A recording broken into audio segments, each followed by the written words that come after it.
Hi, everybody. How are you? Where are you watching from today? Okay, so let's start with our warm up and our review here. So, today, like I said, we're going to be combining watercolor and calligraphy, and you're going to see the overlap in techniques directly. I always say that calligraphy is like drawing letters as a series of individual strokes. And today you're going to be doing the same thing where we're breaking down a subject, in the case of today, your birth flower, into a series of individual shapes like circles, C curves, things like that.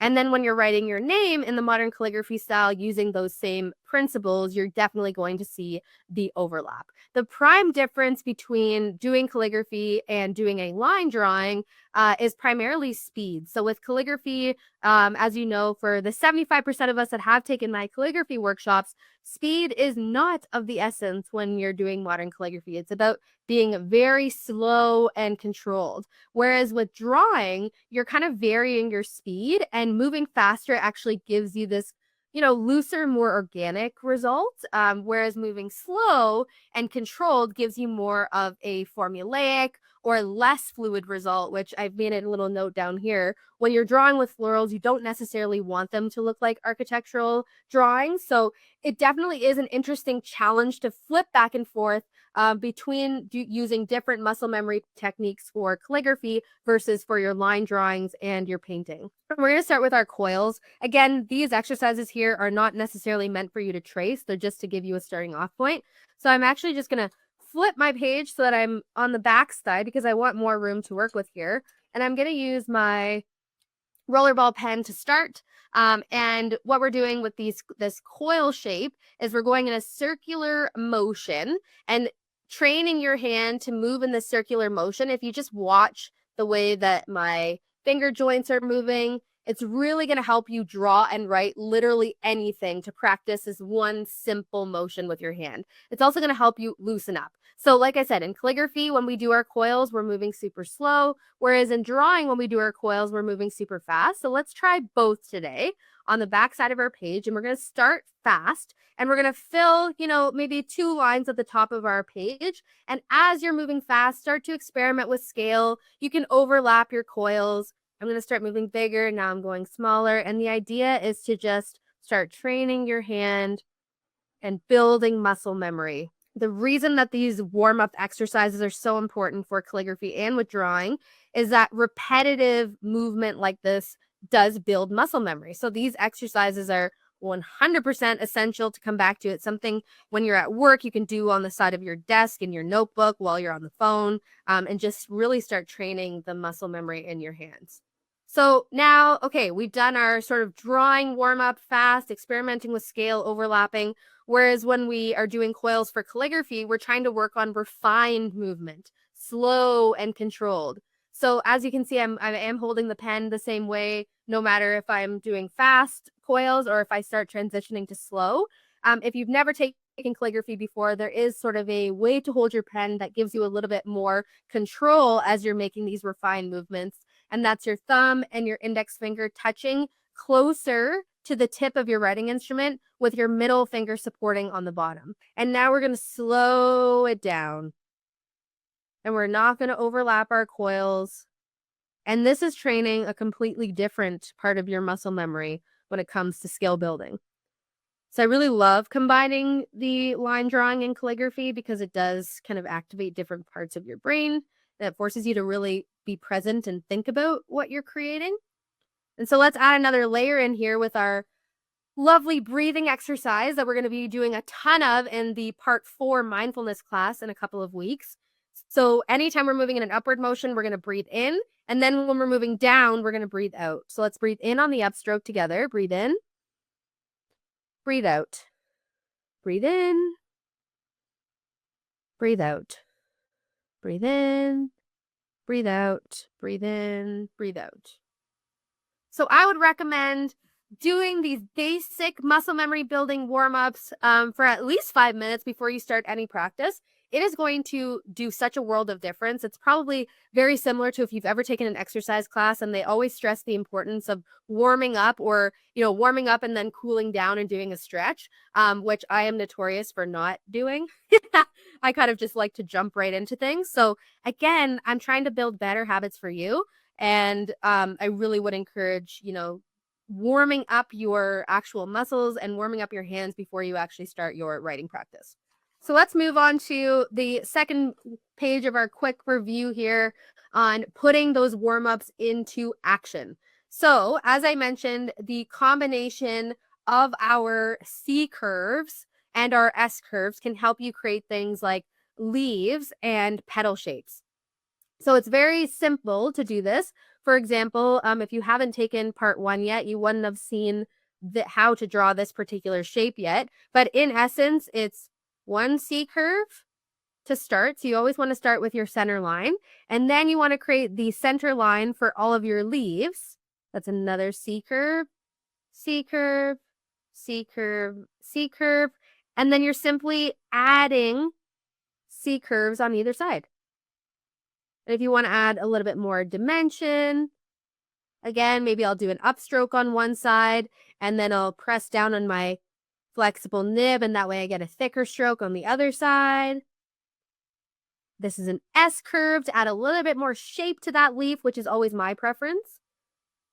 And that is such a simple way to integrate those C curves that we were just practicing to create a leaf shape. And then you can imagine you go higher up on the barrel of your pen and you try to do that again, and you'll end up with a much more organic looking shape than the leaf that I just showed you here. So again, when we're talking about creating florals, the first step when you're drawing any floral is to examine the anatomy of the flower. And so you just kind of have to take a look at it. In this instance, we drew a poppy in part 1. And so we were looking at that shape to say, okay, there's one C curve, there's another C curve, another one, and then you're simply adding a combination of C and S curves and shading lines that we did in our warm-up to create dimension to that shape. You always want to kind of start with the basic shape though. So you have sort of your C curve line that connects to the center of your flower. And then you have to determine what perspective you're looking at the flower at. And so in this case, we're kind of looking at the side of the poppy. And so you can create like this little funnel sketch for yourself before you even draw anything. And it's really just going to help you identify what those basic shapes are so that you don't get overwhelmed by looking at a final drawing like this and thinking, where do I even start? Once you have that down in pencil, that's when you start going in and adding your petal shapes to create your flower. And again, using some of those shading techniques, basic, simple drawings, and then you would erase the underneath of that sketch and you end up with your poppy. So very easy way to do it. If you're drawing something like a daisy or the forget-me-nots that you see on the right here, again, you always want to start with the center of your flower and then determine how long are the petals. And so in this case, the length of my petals might be going to extend to the edge of this ring here. You might want to create, a little grid for yourself. Again, you'd be doing this in pencil, but I just want you to be able to see it on screen. And then you always want to start with your top, bottom, left, and right petals, and then start filling in the rest around this kind of wheel shape. Again, you want to look at the perspective. So in this case, we're kind of looking at the side of a daisy here. And so in order to draw that one, again, you would start with your C shape, identify where the center of the flower is, maybe just give yourself a circle shape so that you have sort of a basic understanding of how wide the petals are going to extend to. And then you would do your C and your S curves to fill that in. So really easy way. Like I said, I want to teach you actual techniques on how to draw as opposed to, how to just draw a rose, because I can teach you how to draw a rose, but it's not going to be applicable to how to draw everything else here. So in essence, line and wash, this is a technique known around the world, but your line is your drawing with ink or pencil, and your wash is either diluted ink or watercolor. So obviously we're going to talk a little bit about both. There's two options. You can either start with your wash, you can start with your diluted ink or your watercolor, and then draw on top of it once it's dry. I like that option a lot if you're doing something like travel journaling or sketching on site. And so I showed my travel journals in the last class. That is really helpful to kind of illuminate why you would want to do your wash first. So it's really great because then you're using your line drawing or your ink to add detail after. Whereas the second option here is that you start with the line drawing and then you add a wash of color afterwards. So it gives sort of personality to an already detailed line drawing. And so an example of that that I like to show is this drawing that I did, where I did an already pretty detailed line drawing, and then I went in afterwards with my watercolor and created a wash on top of that ink drawing. But today we are starting with the line work. And so we need to talk about ink just to make sure that we're all on the same page here. So you can use what's called permanent ink or water soluble ink. And there's examples of both below and why you would use either one in different scenarios. So if you use permanent ink, it's not going to bleed when you wash a little bit of water on top of it. So if you use water soluble ink, like this mystery black here, if you lay down the ink first and then you add water on top, it's going to bleed a little bit. But I think personally, that's a really interesting effect. So if I bring back my sketchbook that I did, or my sketch that I did in my Mont Blanc sketchbook, and I'm just going to add a little bit of water to my paintbrush, no paint at all. I'm just adding water to my paintbrush. And because this is water soluble ink here, I don't even have to add paint on top of it. I can simply touch the areas that already have ink and paint with the ink that's already on the page, which I actually think is a really cool effect. And then once that's dry, you can go back over top and refine some of those details that you may have lost by washing out those lines. Versus the ink that you see on top over here, I drew the outer foliage with permanent ink, and then I added wash on top of it. And so you see the color of the black ink didn't bleed into the wash that I added afterwards because I was using permanent ink. So a couple different techniques. And I think, like I said, without even having to buy an additional ink color or watercolor, you can just simply paint with the ink that's already on your page to create some really interesting effects. Okay, so now let's combine our drawing, our painting, and our calligraphy into one lesson. So 75% of us have already done calligraphy, so we're not going to spend a ton of time on this sheet, but I wanted to make sure that you had it here just for reference. Okay, so again, watch the 3-part series for more of a deep dive on this, but what we're going to do today is essentially just trace over these basic strokes, because having, similarly to the warm-up that we did for the drawing component, having an understanding that all of these basic strokes and the combination of these basic strokes create every single letter of the alphabet, you can see how important it is to really nail this and to build the muscle memory in your hand. So it's going to be so much easier when you actually go to connect these strokes to create letters like you see down below here. So like we already talked about, unlike drawing, which is quite loose and fluid, we're going to switch gears for a moment to be a bit more slow and controlled, and we're going to hold our writing instrument closer to the nib or to the tip of your writing instrument for more control, with that thumb and index finger touching on the top and middle finger supporting on the bottom. And we're simply just going to review these basic strokes in monoline. So I'm not even using my flexible nib. I'm simply using my rollerball pen here, and we're going to move slow and controlled to do our upstroke, our downstroke, our overturn, which is an upstroke to a downstroke, our underturn, which is a downstroke to an upstroke. And remember, we want to move slow and controlled, up, down, up for our compound curve. Our oval, I like to start on the dotted line. So oval, a sender loop, which is an upstroke into a downstroke, and our descender loop, which is a downstroke to an upstroke. So again, if you're about to start writing your name or any sort of wording in calligraphy, I always recommend kind of coming back to these, making sure you have a really good grasp. And if you do have a flexible nib, you can start integrating those pressure changes, because anytime you see a thin line, that means you need to be moving up. And anytime you see a thick line, that means you need to be moving down. Obviously, this is a 3-hour class that I teach on Intro to Modern Calligraphy, so that is a very quick overview of the essentials that you need to know. And if this is your very first time today, you should absolutely just use your own cursive writing for the scripted component of our drawing, but that in essence is what you need to know in order to move on to the next section here.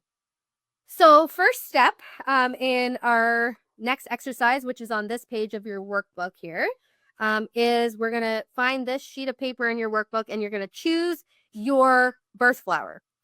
So for me, as an example, I was born in September, so I would be drawing the aster flower. But I just want to point out some examples that will help me sort of illustrate what the first step is. So the first step is you find your month and you see, okay, what does your flower look like? And instead of just getting overwhelmed and thinking, how could I possibly, where do I even start? Again, we want to break it down into a series of individual shapes. So with the daisy, you know, if we're just, let's say we're just focusing on one stem right now, we have a C curve, C curve, C curve. And now we want to find where the center of the flower is. So the center of the flower is about here. And then you would create in pencil first that light sort of grid for yourself. And the center is actually a little bit higher up towards the top. So you know those top petals are going to be smaller than the bottom petals. The bottom petals are getting bigger because they're closer towards us. So again, very simple ways. And then you would go in on top with your ink afterwards and start, you know, roughing up the leaves a little bit, maybe adding some shading detail, and then you would erase your pencil grid afterwards. You always want to remember the most important thing when it comes to drawing is that all of your petals and all of your leaves should be pointing back to the center of the floral. So when we're talking about a peony, for example, which is the November flower, maybe let's start with our C curve here. This would be the center point at the perspective we're looking at. We're kind of looking at the side of the peony. And you could just start creating some basic, you know, loop shapes for yourself in pencil first. And then you would kind of go over top with your C and your S curves. And you find where the back petals are, where the front petals are.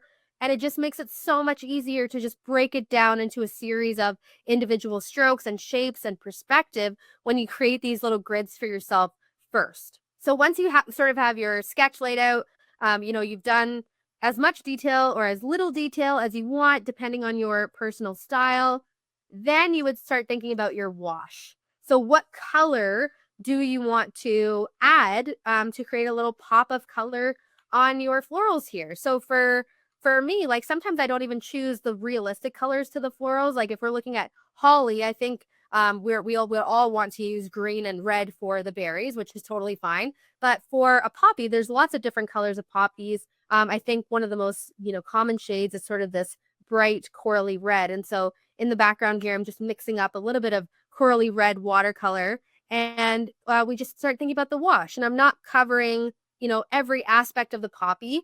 I'm just leaving a little bit of white space, and now I'm going to go in and grab a little bit of watercolor paint. I teach a whole class on painting watercolor florals on my website. That's not what we're doing. We're simply adding a pop of color to our line drawing so that it just stands out a little bit more.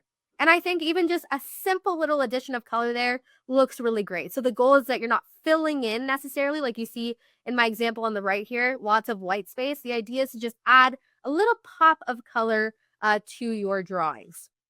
Perfect. Okay, and so as we get into our practice here and how we're going to end our class, I've created a couple of boxes.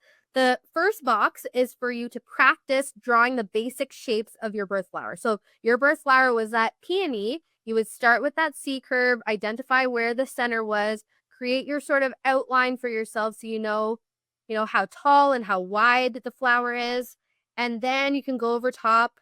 Again, I'm using pencil to identify where the front facing petals are. Then you would go in the back. All of them should be pointing back to that center point. Again, you want to examine the actual anatomy of the flower and what a peony leaf actually looks like. Is it really big and full, or is it maybe small and skinny? So again, you would want to look at the actual flower to help you make some of those decisions. But the most important thing is that everything points back to the center. Then you would go down here and start practicing your name. So again, you can use pencil if you'd like, but this is meant just for practice. And so if you don't already have this, like I said, you can download this as a printable on my website, peakpaperco.com/Montblanc. And that way, if you want to try your hand at doing modern calligraphy, you have something to reference here. And so you would start practicing, you know, individual strokes, making your connection points, And that way, when it's time to actually integrate those in the top right box, you have something started. Slow and controlled. And I'm still, when I'm creating, my final scripted stem, I'm always going to start with my pencil first. And again, I was born in September, so I'm going to do the aster. So I'll start with drawing the floral. So I'm going to create that light C curve. I'm going to identify where the center point of the flower is, create that little grid for myself. And asters have really sort of skinny and tall leaves. So I usually like to start with the 4 quadrants on a flower and then sort of fill it in. I think the center should be a little bit wider. Again, why it's so great to work in pencil first. And I'm just using C curves. Tuck some in behind to make it look fuller. With my ink after, I'll add some detail. Maybe I want to add just 1 or 2 leaves up here near the top. And now I'm going to integrate my name into this stem. And so about, maybe a quarter of the way up the stem that I've laid out for myself in pencil, I'm going to write my name over top of it. Again, you can use your cursive writing as well. The idea is that we're just adding some, interest and personality here. And instead of leaving that stem line, I'm going to create a little flourish at the beginning of the B as the beginning of the stem. Same thing with the Y. I'm going to create that final flourish of the Y to be the first part of that stem. So the beauty of doing this in pencil first is that you can erase the lines that you're not going to be using once you ink it up.